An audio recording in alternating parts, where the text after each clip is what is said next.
प्रति समय आत्मा में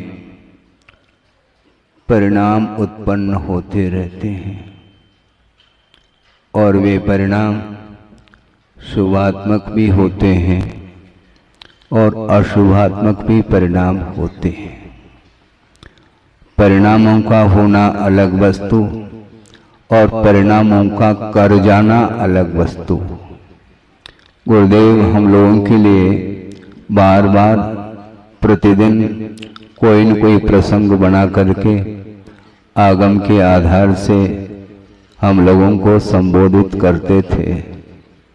वे वर्तमान में उपस्थित नहीं हैं, किंतु भावों का तारतम्य बना रहे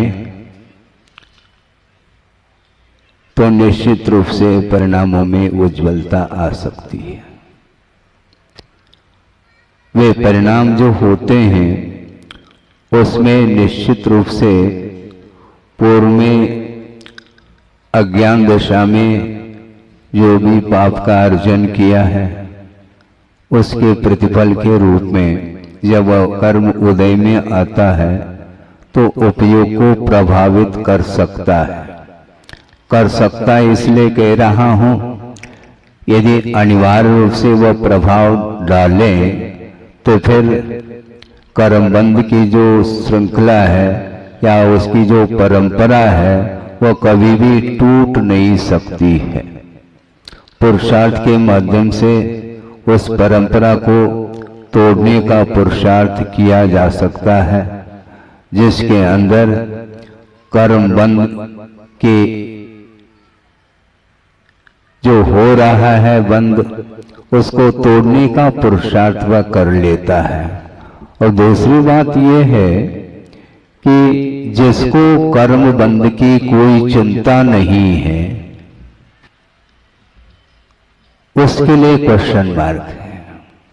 जिसको कर्म बंध की कोई चिंता ही नहीं है तो उसके लिए भगवान का उपदेश भी कोई प्रभाव डालने वाला नहीं है। हम कहाँ रहें जब भगवान अनंत शक्ति के धारक हैं, विश्व को जानने वाले हैं, उनका ज्ञान अपने आप में क्षायिक ज्ञान माना जाता है।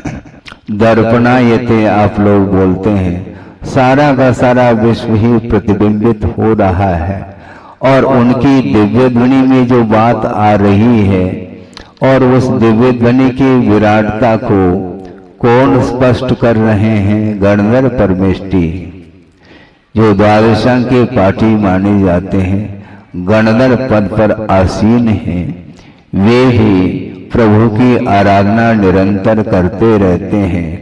और जो मुमुक्षु भव्य जीव है, जो चाहता है कल्याण करना चाहता है, उसके लिए वह उपदेश देते हैं और उपदेश का प्रभाव भी उसी के ऊपर पड़ता है। बहुत एक विस्मय सा होता है कि अतीत में कितनी बार इस प्रकार के अवसर प्राप्त हुए होंगे, किसी को ज्ञात नहीं है। कितनी बार उपदेश सुने होंगे, इसका कोई भी किसी को ज्ञात है कि कितने बार सुन लिया है। बार बार सुनाओ ऐसा बोलते हैं आचार्य महाराज, सुनाना ही है, क्योंकि कर्तव्य को गौण किया नहीं जा सकता। भरी सभा में सब सुन रहे हैं, किंतु मनोयोग के साथ जो धर्म की जो आराधना करता है उसके लिए उस धर्म श्रवण का लाभ मिल सकता है। सुनने के लिए कर्णेंद्रिय हैं, जिसके माध्यम से शब्द को ग्रहण किया जाता है, किंतु जिसके पास मन नहीं है वह मात्र कानून के द्वारा उस वाणी को ग्रहण कर रहा है, सुन रहा है। न वह दूसरे को सुना पाएगा, न वह स्वयं ग्रहण कर पाएगा। उसका जो मीनिंग है, अर्थ है, उसको समझने की क्षमता मन के पास है।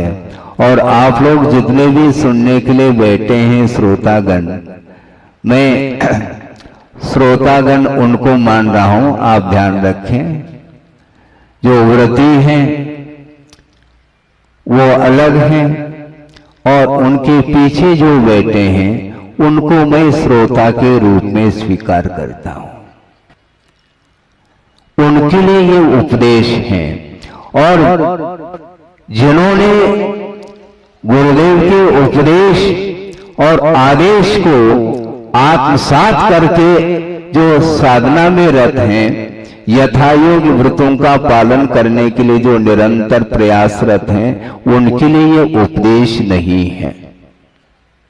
क्लियर कट है। हाँ, क्योंकि आप ही लोग बोलते हैं जो सोता है उसको क्या जगाना, जो जाग रहा है उसको क्या सुनाना। मैं ये कहना चाहता हूं, आप लोग जागृत हैं, इसलिए जो जागृत नहीं है किंतु जो जागृत होना चाहता है, भीतर की उत्कंठा है, उसके लिए उपदेश काम करता है। बहुत विचित्र दशा है। आप लोगों ने पढ़ा होगा, एक दर्शन पाठ में एक कारिका आती है। क्या आती हो?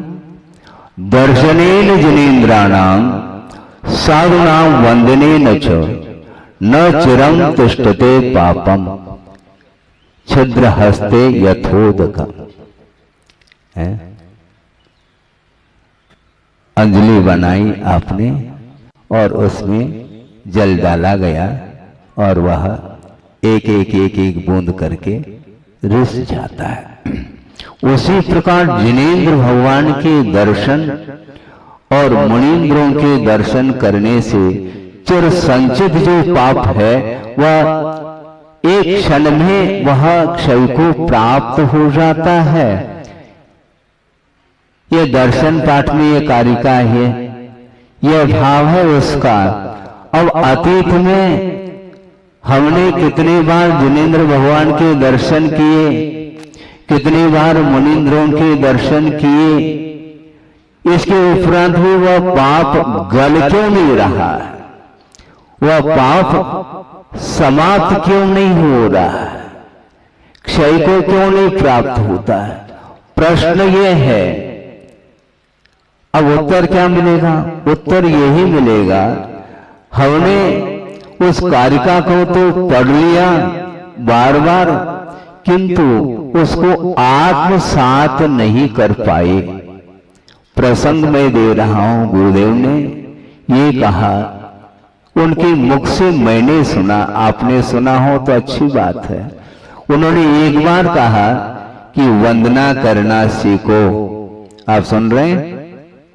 गुरुदेव ने ये कहा कि वंदना करना सीखो। मैं बैठे बैठे सुन रहा था और ये विचार में, मन में ये विचार आया कि आचार्य महाराज ने हम लोगों को दीक्षित किया, शिक्षित किया, इसके उपरांत भी संकेत उनका ये बार बार आ रहा है कि वंदना करना सीखो। इसका अर्थ ये है कि प्रभु के सामने खड़े होने मात्र से वंदना नहीं होती, मन भी खड़ा होना चाहिए। हम तो प्रतिमावत खड़े हो गए, किंतु मन हमारा किधर जा रहा है? मन में कौन कौन से अपेक्षाएं उत्पन्न हो रही हैं? उन अपेक्षाओं के साथ जो प्रभु की आराधना है वह आराधना नहीं मानी जाती। समीचीन आराधना यदि हम एक क्षण के लिए भी करते हैं तो निश्चित रूप से मोह कर्म के ऊपर प्रभाव पड़े बिना रह नहीं सकता। ये सिद्धांत है।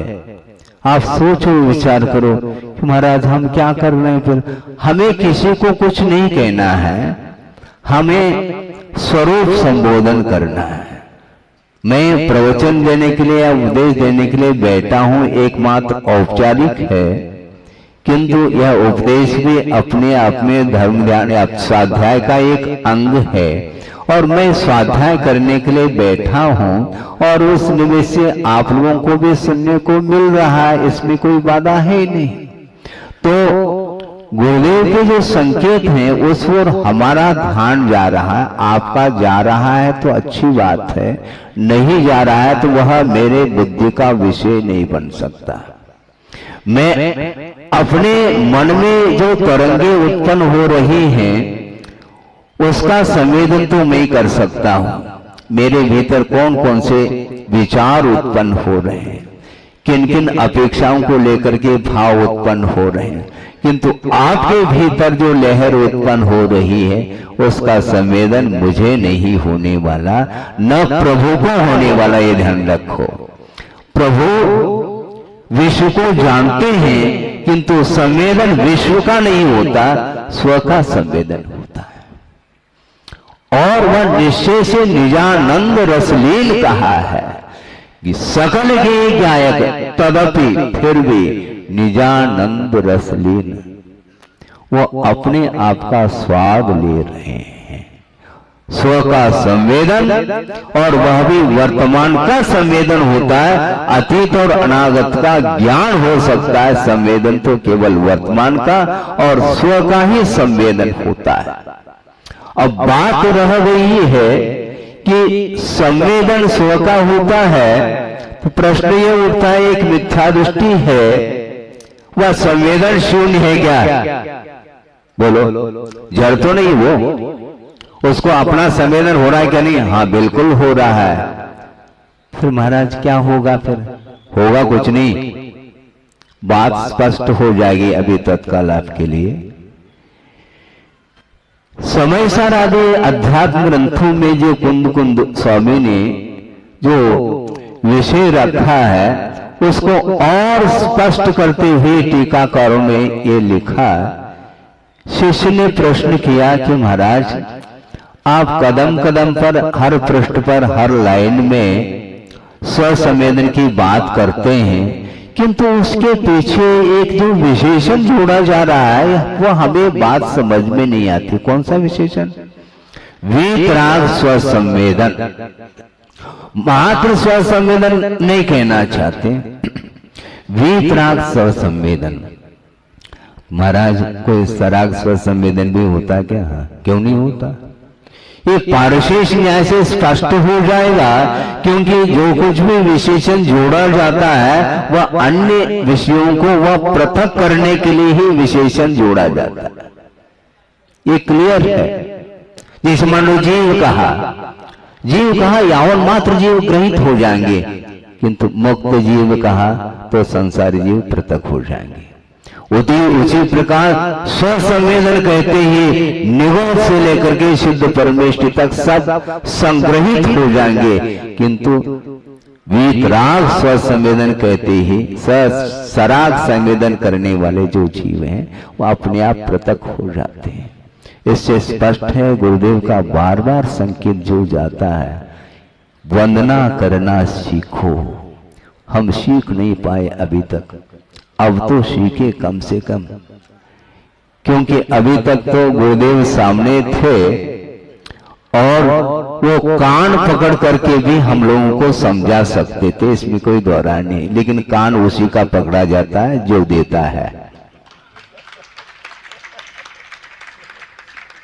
हाँ बिल्कुल, उपदेश तो सामान्य होता है, किंतु जिन्होंने विशेष रूप से गुरु को स्वीकार कर लिया है तो गुरु की दृष्टि में वह शिष्य माना जाता है। तो शिष्य के लिए वो डांट दे सकते हैं, डांट सकते हैं, किंतु जो शिष्यत्व को स्वीकार नहीं करता उसके लिए भगवान भी कुछ नहीं कहेंगे और गुरु भी कुछ नहीं कहेंगे। फिर क्या कहेंगे? ओम शांति कहेंगे।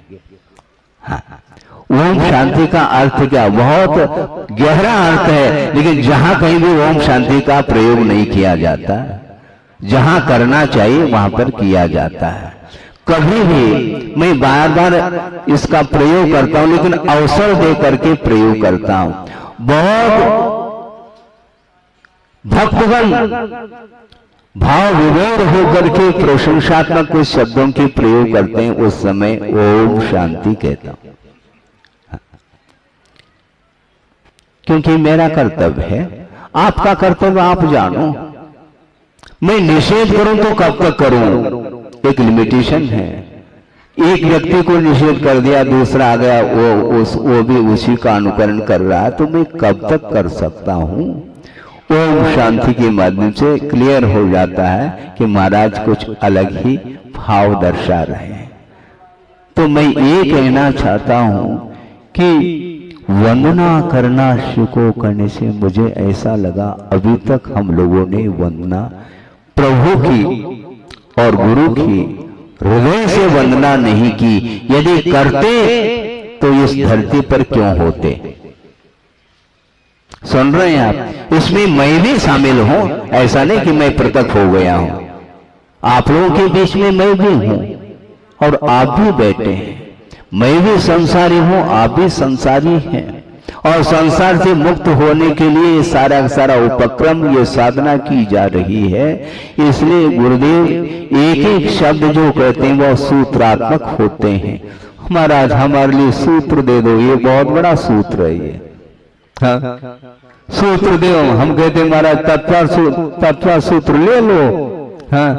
358 सूत्र है उस 57, तो उसमें से जो भी आपको रुचे, वैसे तो सभी सूत्र रुचना चाहिए।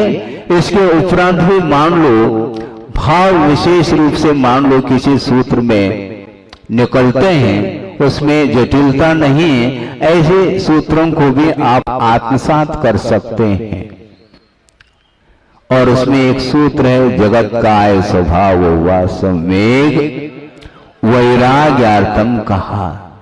जगत का चिंतन करो तो संवेग उत्पन्न होगा, और इस काया का चिंतन करो तो वैराग उत्पन्न हुए बिना रह नहीं सकता।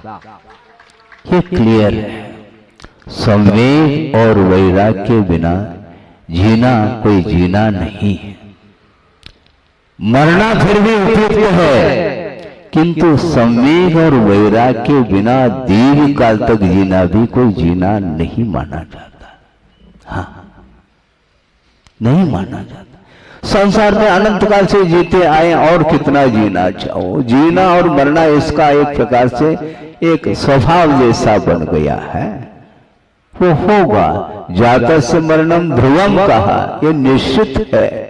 किंतु जी करके हम कौन सा कार्य कर रहे हैं? अभी तक कोई नया कार्य नहीं किया संसारी प्राणी ने, केवल रिपीट करता चला, पुनरावृत्ति हो रही है, और पुनरावृत्ति का नाम ही संसार है।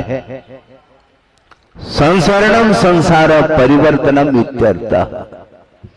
परिवर्तन का नाम संसार है, और उसी का नाम परिभ्रमण बोला है। परिभ्रमण और यात्रा में जमीन आसमान का अंतर है। मोक्ष की यात्रा होती है, संसार का परिभ्रमण होता है, संसार की यात्रा नहीं होती। तो हमें क्या करना? यात्रा करनी है, क्या परिभ्रमण करना है? आपको क्या इष्ट है, क्या अभिष्ट है आपको? महाराज हमें तो परिभ्रमण समाप्त हो जाए। समाप्त हो जाए ऐसा कहने से तो समाप्त नहीं होगा। आगम के अनुरूप, गुरुओं के संकेत के अनुरूप, उनके आदेश के अनुरूप यदि हम कदम रखते हैं तो निश्चित रूप से उसी समय से आपका विकास प्रारंभ होगा, इसमें कोई संदेह नहीं है। पटेरा की बात है, बहुत पुरानी घटना प्रसंग है। आचार्य महाराज शुरुआत में हटा पटेरा कुंडलपुर बार बार वहीं घूम करके आते थे, और आचार भक्ति के उपरांत पटेरा में छोटा सा स्थान था, संघ भी छोटा था, 3-4 क्षुल्लक और आचार्य महाराज बैठे हैं। 2-4 सज्जन आए और चर्चा चल पड़ी कि महाराज सुनते हैं, केवल एक व्यक्ति के मुख से नहीं सुनते, प्रत्येक व्यक्ति के मुख से यही सुनने में आता है कि इस पंचम काल में किसी को मुक्ति नहीं है। हाँ, मुझे भी ज्ञात है, लेकिन यहीं तक विचारों को विराम नहीं देना चाहिए। उनका ये कहना था। तो सज्जन ने कहा कि महाराज तो ऐसी स्थिति में वर्तमान में भी मोक्ष है क्या? कौन निषेध करता है? कौन निषेध करता है? इसको लेकर के आपके मन में ये विकल्प आ सकता है, भले ही हम और आपको नहीं होगा, किंतु अपहरण जो शुद्ध होते हैं उनके लिए मुक्ति होने में कोई बाधा नहीं। हाँ, ये तो ठीक है। इतना ही नहीं, एक कदम और आगे बढ़ करके उनका कहना ये रहा कि वर्तमान में मुक्ति है।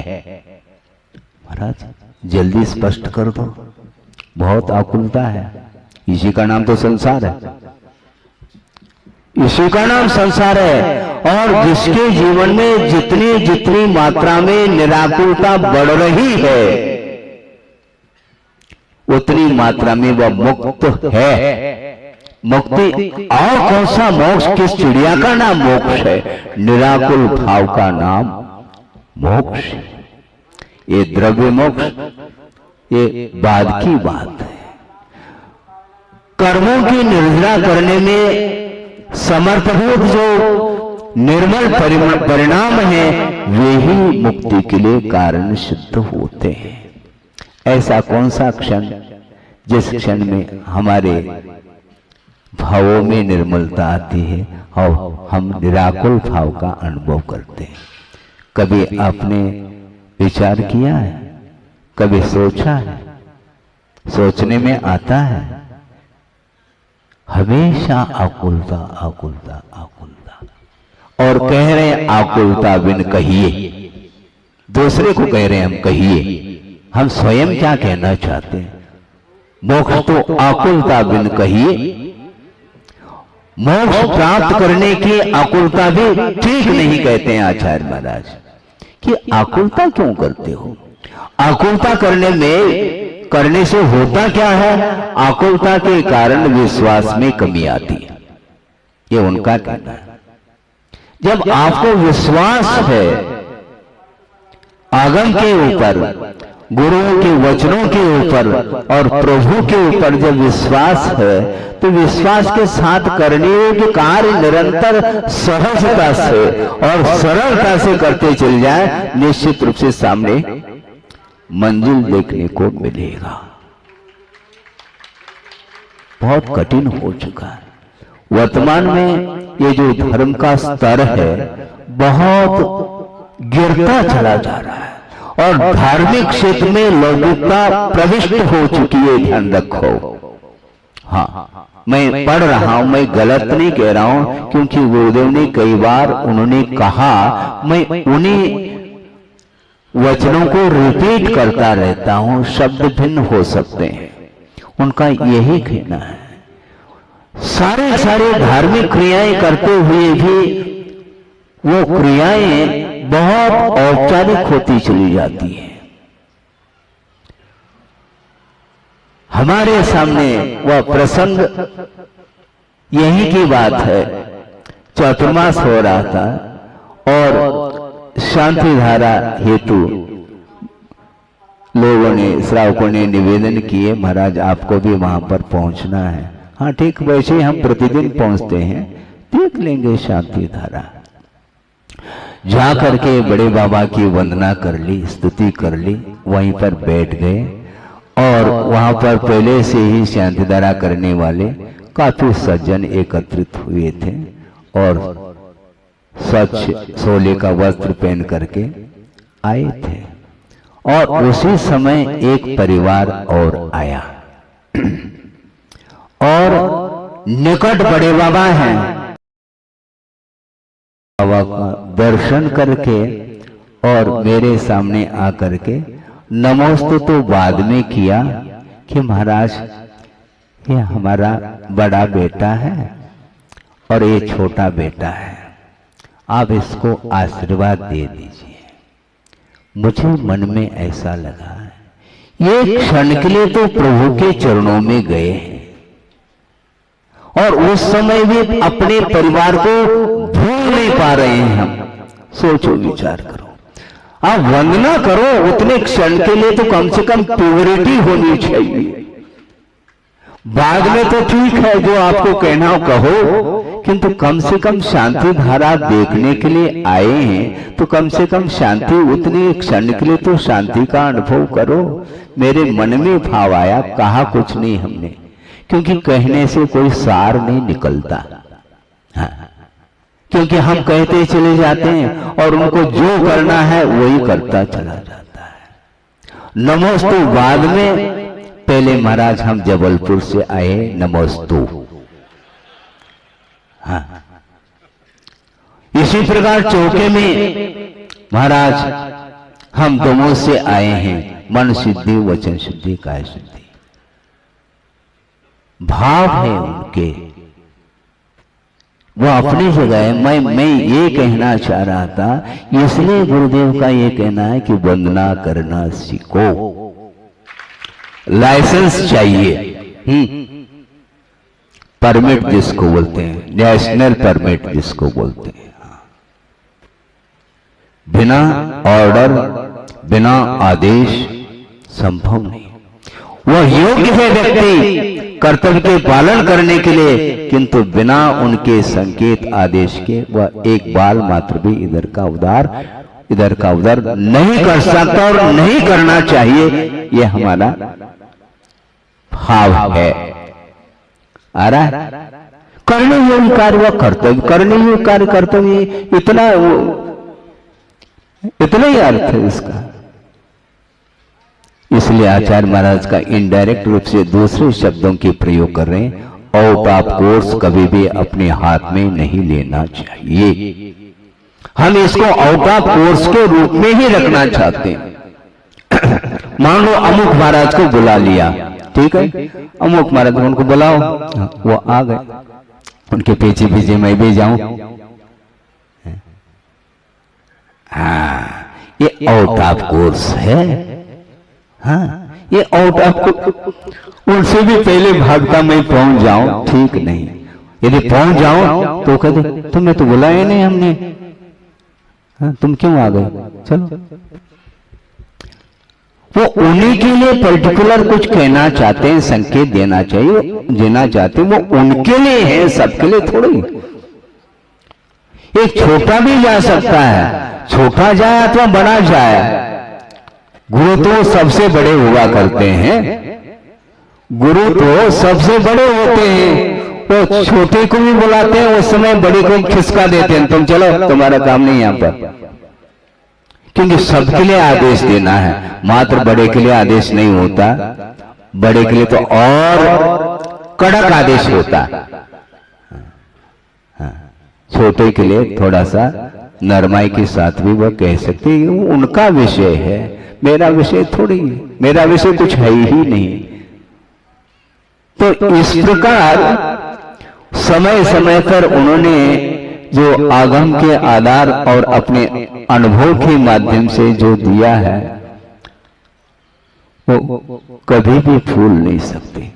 सारे विषय भूलने में आ सकते हैं। आप सिंधु को भूल जाओ, कोई बाधा नहीं, किंतु बिंदु को नहीं भूलना। हाँ, उन्होंने जो चिंतन करके जो विषय दिए हैं वो गुरुवयन, इसी का नाम है। सिंधु ये आगम है, किंतु बिंदु गुरुवयन है। हाँ, इसलिए हमारे पास इतना क्षोभ्रम नहीं है जो हम सिंधु को पी सके, किंतु एक एक बूंद भी हमें मिल जाए और उसको आत्मसात कर लें तो निश्चित रूप से शीतलता मिल सकती है। इसलिए आत्म शांति के लिए उनके जितने भी सूत्र हैं उनको आत्मसात कर लो, उसके बिना आत्मिक शांति नहीं मिल सकती। शारीरिक शांति अलग है, भूख लग गई, प्यास लग गई और अपने अनपात से अपने भोजन भी कर लिया, पानी भी पी लिया, ठीक है, 2-4 घंटे के लिए फुर्सत हो गए, उनके लिए कह रहा हूं। तो आपके लिए तो उपदेश है ही नहीं, क्योंकि आप तो एक ही बार भोजन करते हैं। उनके लिए कहा जा रहा है जो नीचे बैठे हैं, 2-4 बार लेने वाले हैं, उनको ये कहा जा रहा है कि भोजन पान करने के उपरांत 2-4 घंटे के लिए फुर्सत हो जाते हैं, पुनः भूख लगती है तो पुनः ले लेते हैं। ये शारीरिक भूख है, किंतु मानसिक भूख इससे भयानक है। हाँ, सागरों आयतक स्वर्गों में इंद्र के जो अंडर में रहते हैं वे सारे मानसिक पीड़ा से व्यथित रहते हैं।